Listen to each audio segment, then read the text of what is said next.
Hello friends, welcome to our channel. Let's learn English. I hope you are all fine. अपनी story series में मैं आशा करती हूँ कि आप नई चीज़ें सीख रहे होंगे, आपकी वोकैब बढ़ रही होगी और आपका इंग्लिश का लेवल भी इम्प्रूव हो रहा होगा। तो इसी लेवल को और इम्प्रूव करने के लिए मैं आज एक नई स्टोरी लेके आई हूँ। इसमें भी हम नए वर्ड्स सीखेंगे, नए ग्रामर स्ट्रक्चर्स देखेंगे। तो चलिए आज की स्टोरी शुरू करते हैं, जिसका टाइटल है नथिंग इज फ्लॉलेस, मतलब फॉल्टलेस, कुछ भी दोष रहित नहीं है। Once sun, wind and water broke into an argument.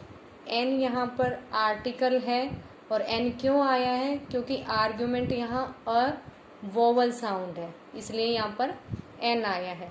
तो एक बार सूरज, हवा और पानी एक बहस में, एक आर्ग्यूमेंट उनके बीच में शुरू हो गया।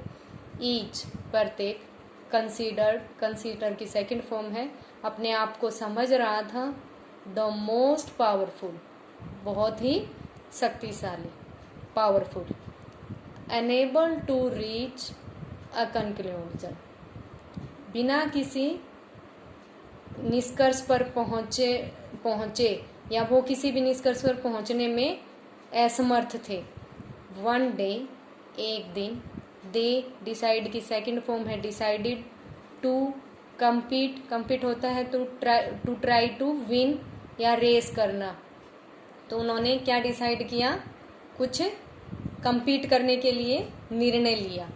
दे म्यूचुअली एग्री की सेकंड फॉर्म है agreed, that the one that creates something impeccable होता है परफेक्ट, जिसमें कोई भी गलती नहीं हो, would be the superior.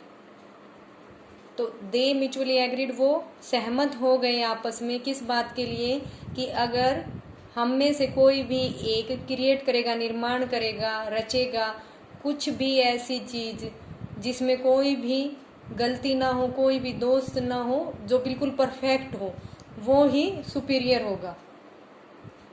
Wind worked on the minute details, उस विंड ने, हवा ने बहुत ही छोटे, मतलब बहुत ही छोटी छोटी डिटेल्स को ध्यान में रखकर क्या क्रिएट किया? क्रिएटेड मैन, उसने आदमी का निर्माण किया। Sun put in all his imagination होती है कि जो हम सोचते हैं, इमेजिन करते हैं। टू इनोवेट होता है to create new things. Innovate, क्या इनोवेट किया? ट्री। सन ने अपनी जो भी इमेजिनेशन थी उनसे किसको क्रिएट किया? एक ट्री को क्रिएट किया। वाटर वर्कड हार्ड, वाटर ने मेहनत की टू डेवलप फिश को डेवलप करने के लिए। Lord Vishnu was then called upon for an unbiased judgement. यहाँ पर एन फिर आया है क्योंकि यहाँ पर जो यू है वो वोवल साउंड है, तो एन आर्टिकल आया है। तो Lord Vishnu was then called upon, तब किसको बुलाया गया? लॉर्ड विष्णु को बुलाया गया। किसके लिए बुलाया गया? बिना अनबायस हुए, मतलब कोई भेदभाव किए बिना, जजमेंट निर्णय के लिए। तो बिना भेदभाव रहित निर्णय के लिए किसको बुलाया गया? लॉर्ड विष्णु को बुलाया गया। लॉर्ड विष्णु फर्स्ट एग्जामिन्ड होता है टू स्टडी वेरी केयरफुली, मतलब किसी भी चीज का बहुत ध्यान से उसको देखना। तो लॉर्ड विष्णु ने सबसे पहले ध्यान से देखा किसको? मैन को, क्लोजली, बहुत ही पास से। एंड अनाउंस्ड, और घोषणा की। क्या घोषणा की?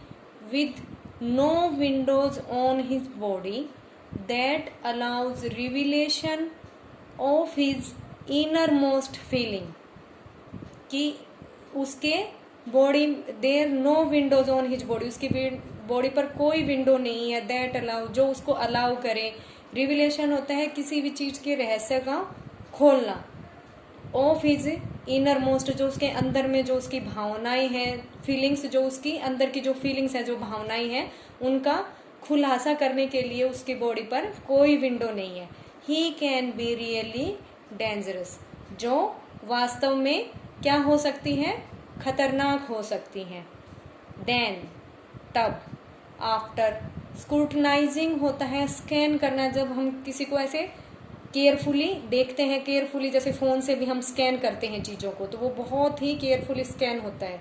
तो आफ्टर स्क्रूटनाइजिंग, केयरफुली ध्यान से देखने पर, स्कैन करने पर, किसको, फिश को, ही कंप्लेंट, उसने कंप्लेन की, क्या कंप्लेंट की, हर लाइफ इज कन्फाइंड होता है रहस्य, ओनली टू वाटर, उसकी लाइफ का क्या रहस्य है, उसके जीवन का सिर्फ पानी।